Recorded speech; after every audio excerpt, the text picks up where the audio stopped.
ត្រីអកេសឱកាសដងរបស់ DJ Clay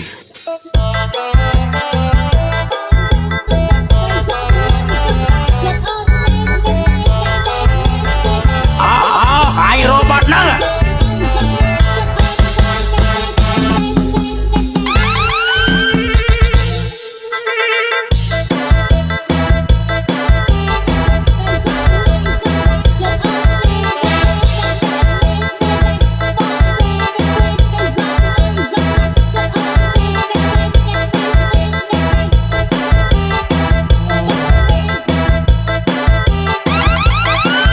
លោកអ្នកកំពុងស្ដាប់តន្ត្រីអកេសឱកាសដងរបស់ DJ Clay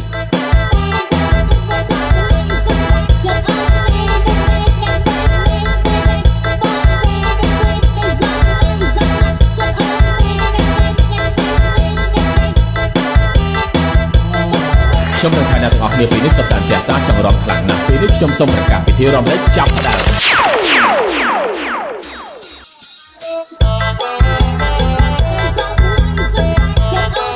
លោកអ្នកកំពុងស្ដាប់តន្ត្រីអកេសឱកាសដងរបស់ DJ Clay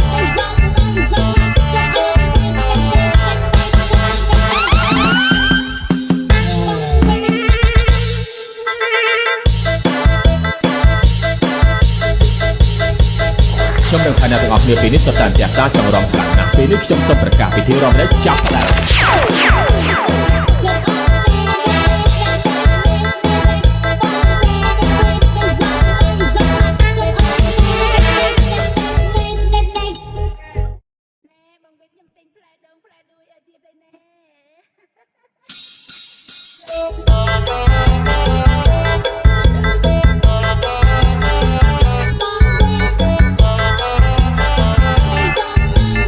លោកអ្នកកំពុងស្ដាប់តន្ត្រីអកេសឱកាសដងរបស់ DJ Clay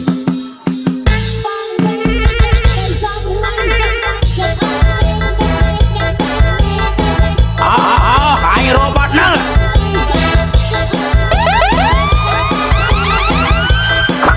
បងអើយសុំថែម5ចានទៀតចង់ប្រាប់ថាឆ្ងាញ់តែចំណុចអាហ្មងខ្ញុំនឹងថាអ្នកទាំងអស់គ្នាពេលនេះសុទ្ធតែផ្ទះសារចង់រំខ្លាំងណាស់ពេលនេះខ្ញុំសូមប្រកាសពិធីរំលែកចាប់ផ្ដើម